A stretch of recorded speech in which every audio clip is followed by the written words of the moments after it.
김민경입니다. 출애굽기 8장. 여호와께서 모세에게 이르시되 너는 바로에게 가서 그에게 이르기를 여호와의 말씀에 내 백성을 보내라. 그들이 나를 섬길 것이니라. 내가 만일 보내기를 거절하면 내가 개구리로 너의 온 땅을 치리라. 개구리가 나일강에서 무수히 생기고 올라와서 내 궁과 내 침실과 내 침상 위와 내 신하의 집과 내 백성과 내 화덕과 내 떡반죽 그릇에 들어갈 것이며 개구리가 너와 내 백성과 내 모든 신하에게 기어오르리라 하셨다 하라.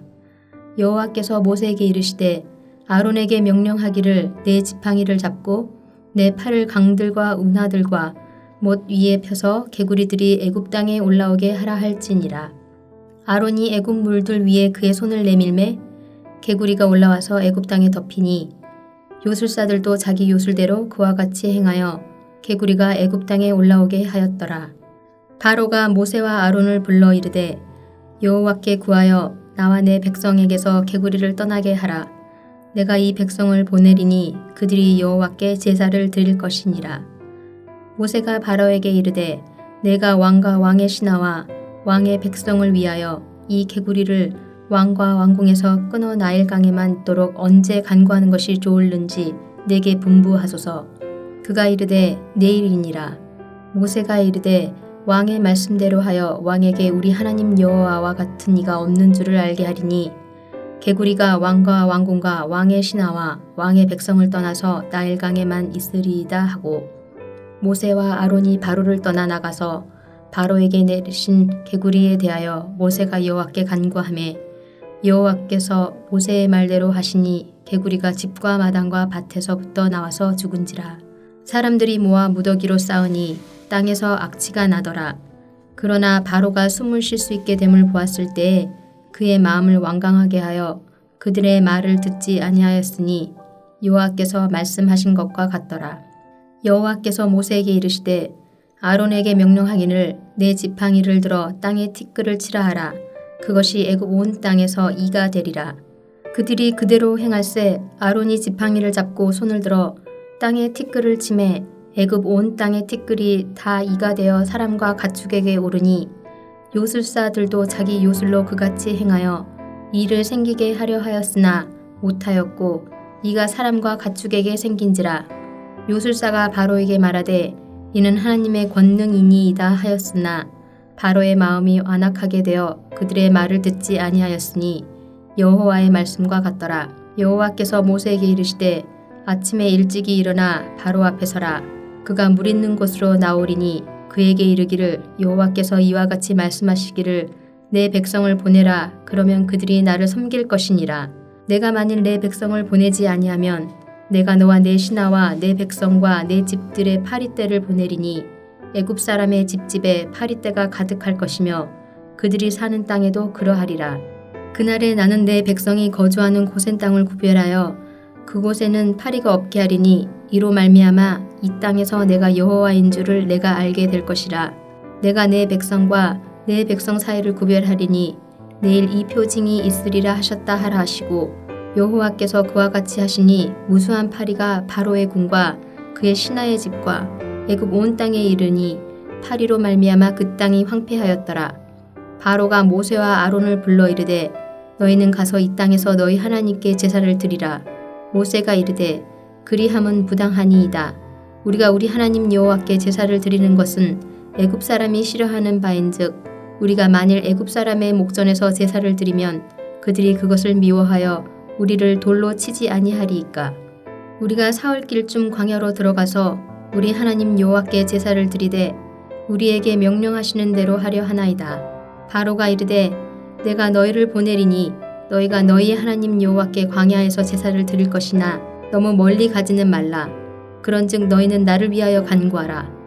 모세가 이르되 내가 왕을 떠나가서 여호와께 간구하리니 내일이면 파리떼가 바로와 바로의 신하와 바로의 백성을 떠나려니와 바로는 이 백성을 보내어 여호와께 제사를 드리는 일에 다시 거짓을 행하지 마소서 하고 모세가 바로를 떠나 나와서 여호와께 간구하니 여호와께서 모세의 말대로 하시니 그 파리떼가 바로와 그의 신하와 그의 백성에게서 떠나니 하나도 남지 아니하였더라. 그러나 바로가 이때에도 그의 마음을 완강하게 하여 그 백성을 보내지 아니하였더라. 하늘에 계신 우리 아버지여, 이름이 거룩히 여김을 받으시오며 나라가 임하옵시며 뜻이 하늘에서 이룬 것 같이 땅에서도 이루어지이다. 오늘날 우리에게 일용할 양식을 주옵시고 우리가 우리에게 죄 지은 자를 사하여 준 것 같이 우리 죄를 사하여 주옵시고 우리를 시험에 들게 하지 마옵시고 다만 악에서 구하옵소서. 대개 나라와 권세와 영광이 아버지께 영원히 싸움나이다. 아멘.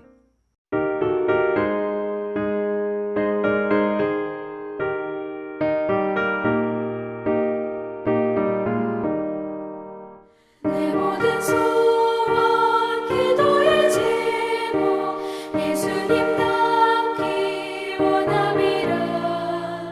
예수님 형상 나에게 위해 세상의 모험에 졌네.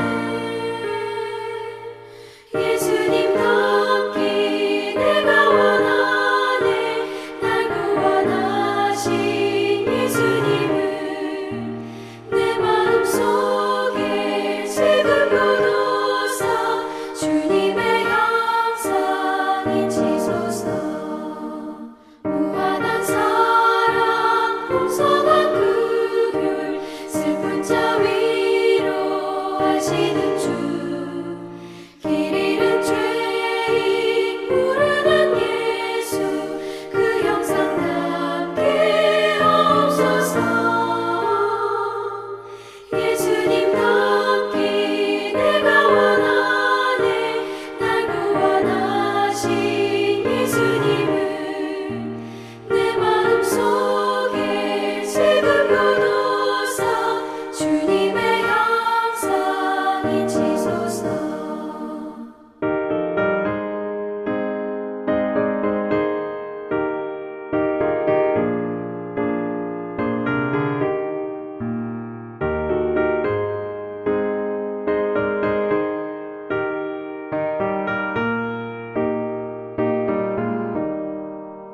겸손한 예수 거룩한 주님 원수의 멸시 참으시사 우리를 위해 고난을 받은 구주를 닮게 하옵소서. 예수님 닮기 내가 원하네. 날 구원하신 예수님을 내 마음속에 지금도 도사 주님의 형상이 지소서. 오늘 보실 하나님의 말씀은 야고보서 3장 1절부터 2절까지의 말씀입니다. 신약성경 373페이지쯤에 있습니다. 내 형제들아, 너희는 선생된 우리가 더 큰 심판을 받을 줄 알고 선생이 많이 되지 말라. 우리가 다 실수가 많으니 만일 말에 실수가 없는 자라면 곧 온전한 사람이라 능히 온몸도 굴레 씌우느니라. 말의 사용이라는 말씀 제목으로 말씀 전하도록 하겠습니다. 오늘 말씀 바로 앞의 내용은 믿음과 믿음의 행함에 대한 말씀입니다. 진정한 믿음은 어느 한 시점에서 일어나는 헌신이나 결단이나 은혜 받은 것이나 체험에 머물러 있지 않는다는 것이죠.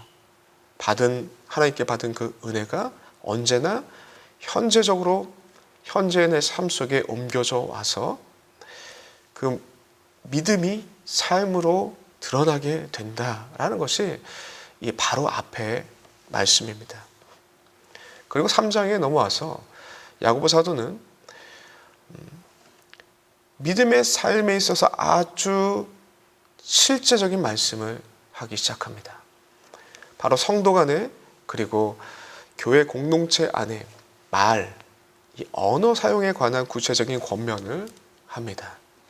먼저 3장의 내용을 세 부분으로 나눌 수 있는데 먼저 1절부터 2절까지의 그 내용으로 나눌 수 있습니다. 어떤 내용이 나오냐면 말에 막중한 책임이 따르니 절제해라 라는 내용이 나오고, 그리고 두 번째로는 3절부터 5절까지로 나눌 수 있는데 그 내용을 살펴보면 말, 즉 혀의 특성과 영향력에 대해서 얘기합니다. 어떻게 보면 앞에 부분을 좀 더 구체화시켜서 얘기하는 부분이 나오고, 그리고 마지막 6절부터 12절까지의 그 내용을 보시면 말, 다시 말해서 혀가 가지고 있는 혀를 사용했을 때, 말을 사용했을 때 악용되는 부분들, 그리고 선용되는 부분들이 무엇인지에 대해서 권면하는 그 내용들이 나오고 있습니다. 오늘 이 시간 순서대로 한번 살펴보도록 하겠습니다. 먼저 1절과 2절에 나와 있는 말에는 막중한 책임이 따르니 절제해라 라는 내용이 나오고 있습니다. 야고보는 이 부분에 대해서 먼저 교회 공동체의 지도자에 대해서 권면을 하는 모습이 기록되어 있습니다. 본문의 표현을 빌리자면 선생되는 자들, 그리고 선생되려 하는 자들에 대한 권면을 말하고 있습니다. 1절에 내 형제들아 너희는 선생된 우리가 더 큰 심판을 받을 줄 알고 선생이 많이 되지 말라라고 말씀하십니다. 당시 교회 공동체는 지금과 같이 정리된 신학 성경이 없었습니다. 때문에 구약 성경과 그리고 사도들의 가르침, 그리고 사도들의 편지, 가르침을 중심으로 교회가 세워져 나갔습니다. 그래서 교회 안에 성경을 가르치는 그 선생들의, 성경을 가르치는 선생들의 역할이 아주 중요했습니다. 이 선생들은 교회 안에서 인정받는 자들이었고, 그리고 그에 따르는 권위 또한 가지고 있던 자들이 바로 이 선생들의 위치였다는 것이죠. 상황이 이렇다 보니 교회 안에 성경에 대한 지식이 조금이라도 더 있다 싶으면 너도 나도 선생이 되려 하는 그 경향의 모습이 교회 안에 있었습니다. 바로 이런 교회의 상황이 여러 갈등들을 유발하게 되는 원인이 되었습니다. 복음에 대한 바른 이해 없이 구약에 대한 지식만을 가지고 전하는 그 메시지들, 그리고 율법의, 복음의 내용이 아니라 율법의 행위를 강조하는 그런 가르침들이 또한 교회 안에 있었다는 것이죠. 그리고 또한 자의적으로 하나님의 말씀을 해석하여서 그리스도의 복음의 진리가 드러나는 것이 아니라 자신의 해석하는 그 자신의 권위를 높이는 그런 일들도 벌어졌다는 것이죠. 그게 곧 당파를 짓는 일들로 또한 갈등으로 이루어졌다는 것이 이 내용입니다. 심지어 이 변질된 이단의 메시지 또한 전해졌다는 것이 교회 안에 일어났다는 것이죠. 여러 선생들이 너도 나도 선생이 되려 하면서 벌어졌던 그 일들입니다. 야고보서뿐만 아니라 디모데전서 1장 7절을 보시면 바울 사도도 또한 이러한 문제에 대해서 언급한 부분이 있습니다. 7절에 보시면 1장 7절에 율법에 선생되려 하는 자가 많다고 설명하고 있고, 그리고 그 율법에 선생되려 하는 자기의 말하는 것이나 자기가 말하는 것에 대한 확증한 것도 깨닫지 못하면서 그걸 전하고 있다라고 1장 7절에 바울은 선생되려 하는 자들에 대해서 지적하고 있는 부분이 나오고 있습니다. 하나님의 귀하신 말씀을 가지고 자기도 해석하지도 못하고 자기도 알지 못하는 그 부분을 자의적으로 해석해서 사람들한테 인정받으려고 하고 그걸 통해서 권위를 유지시키려고 하는 거짓 선생들이 교회에 많이 있었고, 그걸 통해서 많은 문제가 일어나고 있었다라는 것을 또한 바울 사도도 얘기하고 있다라는 것이죠. 오늘 본문의 야고보 사도도 이와 같은 문제에 대해서 언급하고 있는 것입니다. 그리고 엄중하게 경고하고 있습니다. 뭐라고 되어 있냐면 말에 대한, 그리고 선생되려 하는 자들, 그들이 하는 그 말에 대한 엄중한 경고의 메시지를 전하고 있다는 것이죠. 먼저는 지도자 그룹, 선생된 자와 선생되려 하는 자에 대한 메시지를 전하고 있다는 것이죠. 그도 그럴 것이 지도자 그룹, 안에서 말씀을 전하는 자들이 무질서한 모습을 보이게 되면 그대로 교회 안에 무질서로 연결되기 때문에 이 심각한 문제를 가져오기 때문에 지도자에 대해서 언급하고 있고, 그것이 비단 이 지도자의 문제로 끝나는 것이 아니라 야고보 사도는 이 중간중간에 계속 우리라는 표현을 계속 반복하고 있습니다. 지도자뿐만 아니라 성도 전체 모두가 이 우리, 이 전체 모두가 이 말에 대한 교훈과 경고의 메시지를 들어야 된다는 것을 1절과 2절을 통해서 계속 반복하고 있는 바라는 것입니다.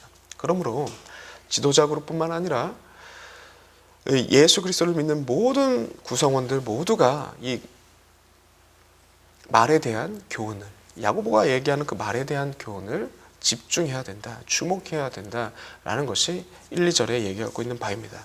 그 내용을 살펴보면 이렇습니다. 1절에 뭐라고 되어 있느냐? 말은 막중한 책임이 따른다는 것이죠. 나중에 하나님의 심판으로까지 연결되는 부분이 있으니 아주 이 엄중한 책임이 따르니 아주 조심히 다뤄야 된다라는 것을 얘기하고 있고, 2절에 실수 안 하는 인간이 없다라는 것이죠. 실수 안 하는 인간이 없고 그 말의 실수는 분명히 하게 될 텐데 거기에 대한 책임까지도 하나님께서 묻겠다라는데, 누가 선생 되려고 하는 것이 오히려 그거 좋게 여길 게 아니라는 것이죠. 선생 되지 않는 것이 더 좋다.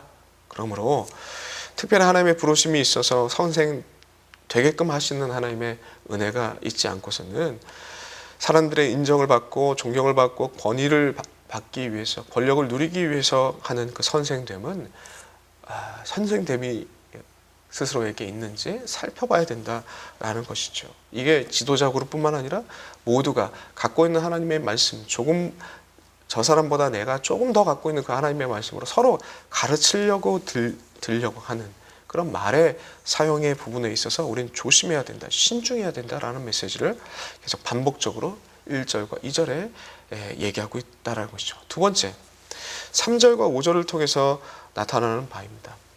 말의 특성과 영향력에 대해서 언급하고 있는데, 이 내용은 앞에 부분 말은 신중하게 사용해야 된다, 그 내용을 좀 더 쉽게 비유를 통해서 한 번 더 풍성하게 그 이해를 풍성하게 시켜주고 있는 부분이 바로 3절과 5절의 그 내용이라는 것입니다. 그 내용을 보시면 3절과 4절의 내용 같은 내용입니다. 같은 비유를 쓰고 있는 거예요.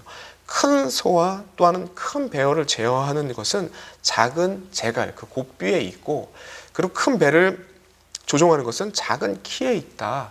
그러하듯이, 그리고 5절에 사람도, 이 큰 사람도 마찬가지고 하나님의 공동체도 마찬가지다. 뭐에 있느냐?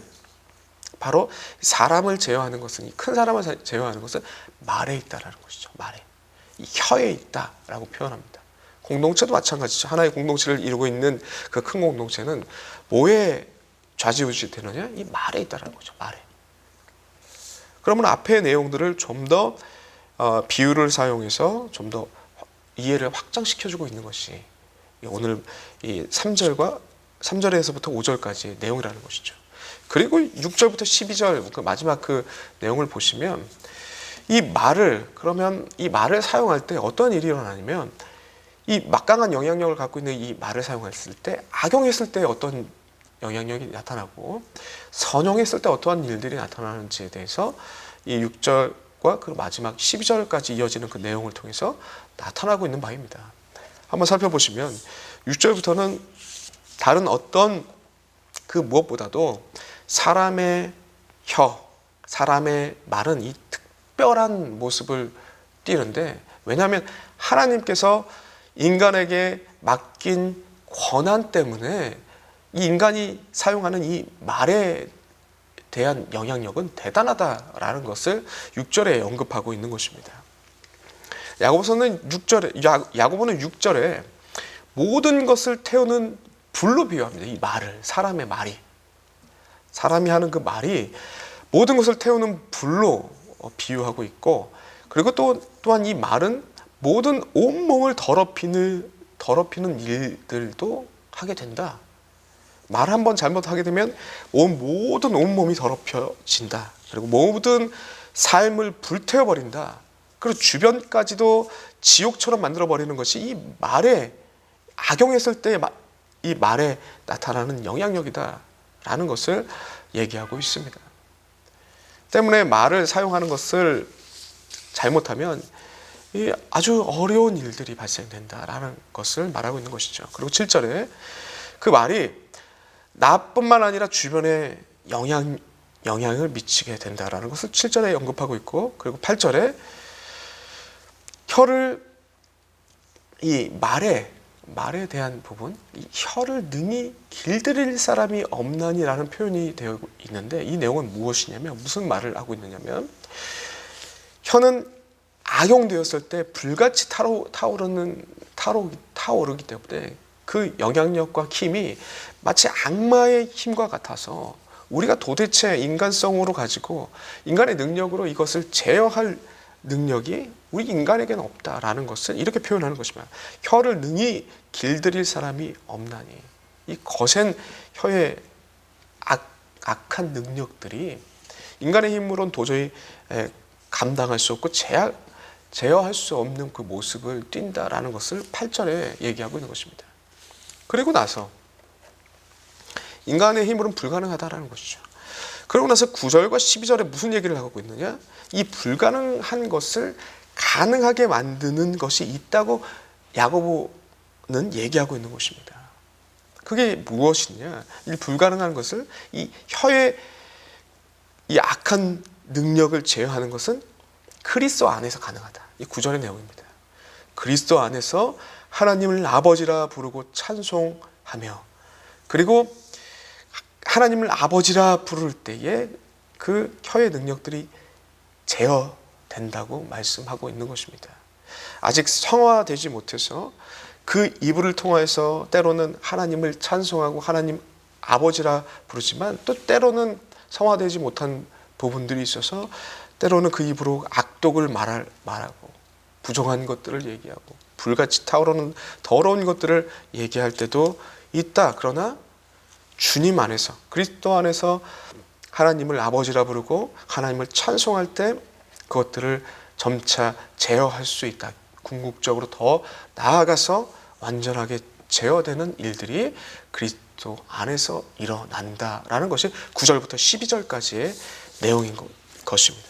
그러므로 사랑하는 성도 여러분들, 믿음과 믿음의 행함에 일치되는 것을 야고보는 구체적으로 이 말에 대한 부분에 대해서 말에 대한 교훈을 하고 있습니다. 믿음과 행함이 일치되게끔 하는 구체적인 한 말의 사용에 있다라는 교훈을 오늘 본문을 통해서 우리에게 얘기하고 있는 것입니다. 신앙생활을 하면서 사용하는 그 말을 우리는 조심해야 합니다. 나를 더럽히는 것을 넘어서 나를 파멸시키고, 그리고 또한 나뿐만 아니라 주변을 불태워버리는 것이 말의 사용을 통해서 나타난다는 것이죠. 반대로 말을 바르게 사용하면 나를 정결하게 만들고, 그리고 나를 온전하게 세우며 주변을 생명력 있게 하나님의 생명으로 세울 수 있다라는 것이 이 야고보의 교훈의 말씀입니다. 이 선한 일을 하는 데 있어서 오늘 본문의 말씀을 통해서 꼭 붙잡아야 될 것이 있습니다. 그것은 이 일은 내가 하는 것이 아니라는 것이죠. 그리스도 안에서 그리스도께서 우리에게 함께 하심으로 말미암아 하나님을 아버지라 부를 때, 그리고 하나님의 이름을 찬송할 때 이러한 힘이 있게 된다. 우리의 능력으로는 불가능한 이 말에 악용되는 이러한 일들이, 주변을 불태우는 이런 악용되는 영향력들이 언제 제어되느냐? 그리스도 안에서 하나님을 아버지라 부를 때, 그리고 그리스도 안에서 하나님을 찬송할 때 제어가 되기 시작하고, 나를 살리고 그리고 주변을 살리는 그런 놀라운 일들로 이어지게 된다. 그것이 오늘 야고보가 이 말에 대한 교훈을 주면서 하고 있는 메시지입니다. 일들을 잘 실천할 때, 삶 속에서 실천할 때 믿음과 믿음의 행함이 일치되는 일들이 또한 일어나게 될 것이다 라는 것이 오늘 본문을 통해서 하고 있는 야고보의 말씀이라는 것입니다. 이 말씀을 붙잡고 믿음의 삶의 현장 속에서 아주 제일 많이 사용되는 이 말의 바른 사용을 통해서 나를 살리고 주변을 살려나가는 주의 백성들 되시길 간절히 소망합니다. 기도하겠습니다. 하나님, 너무나도 감사합니다. 우리 가운데 하나님의 귀한 메시지를 날마다 공급하여 주시니 감사합니다. 특별히 믿음과 믿음의 삶에 일치되는 그 부분들, 그것을 위해서 하나님과 동행하는 삶 속에서 말의 사용에 대한 부분을 오늘 야고보를 통하여서 말씀해 주시니 감사합니다. 말의 사용이 얼마나 중요한지, 말을 잘못 사용했을 때 얼마나 악영향이 끼쳐지는지, 나를 통해서 나를 무너뜨리고 주변을 무너뜨리는 것이 말의 잘못된 사용을 통해서 나타난다고 말씀하셨습니다. 말의 이 잘못된 사용을 바로잡는 것, 그리스도 안에서 하나님을 아버지라 부를 때, 그리고 하나님을 찬송할 때 일어난다고 말씀하셨사오니 날마다 주의 이름을 부르고 하나님을 아버지라 부르고 하나님을 찬송하는 가운데 말에 제어할 수 없는 그 말들을 제어해 나가고 나와 주변을 살리는 놀라운 일들로 주님 이끌어 주시옵소서. 감사드렸고 예수 그리스도의 이름으로 기도드리옵나이다. 아멘.